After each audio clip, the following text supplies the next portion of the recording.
সরকারি জল সরবরাহের পাইপ দিয়ে জলের সাথে বেরিয়ে আসলো মৃত সাপ। চাঞ্চল্যজনক এবং উদ্বেগজনক এই ঘটনা তেলিয়ামুড়া পৌর পরিষদের অন্তর্গত ২ নম্বর ওয়ার্ড অর্থাৎ শিশুবিহার এলাকায়। স্বাভাবিকভাবে এই ঘটনার পরিপ্রেক্ষিতে একদিকে যেমন বিশুদ্ধ জল সংক্রান্ত বিষয়ে আতঙ্ক তৈরি হয়েছে, ঠিক এর পাশাপাশি প্রচণ্ডভাবে ক্ষোভ প্রকাশ করছেন এলাকার সাধারণ মানুষজন। যদিও এলাকার মানুষের অভিযোগ হচ্ছে এই প্রথম পানীয় জলের সাথে অনাকাঙ্ক্ষিত কিছু বেরিয়ে আসলো। ঘটনা তা নয়, প্রায় সময় কথিত বিশুদ্ধ জলের সাথে চিংড়ি মাছ বা বিভিন্ন প্রকারের ছোট মাছ সহ নানান প্রকারের মৃত প্রাণী প্রায়শই পাওয়া যায়। এদিকে মঙ্গলবার ঘটনার পরিপ্রেক্ষিতে জানা যায়, ওই এলাকার জনৈক উমেশ চন্দ্র সাহার বাড়িতে বিশুদ্ধ পানীয় জলের সরকারি ট্যাপ দিয়ে জল যখন আসছিল না, তখন পরিবারের লোকজনরা কি হয়েছে বিষয়টা দেখতে যান।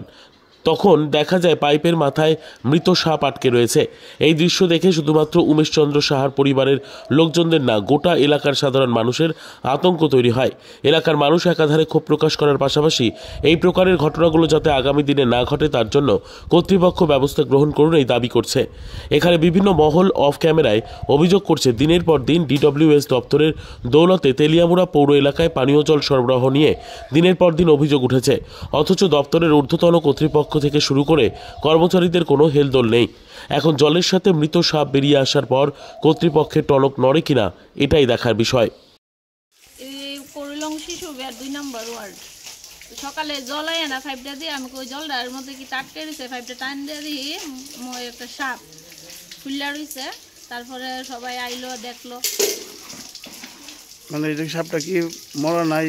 মরা মরা।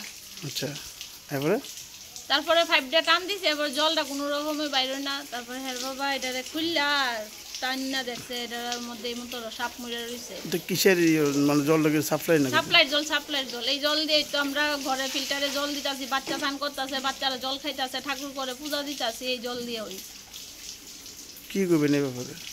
খুবই খারাপ, কি করবো। ওয়াটার ট্রিটমেন্ট আছে, এই ব্যাপারে কি করবেন?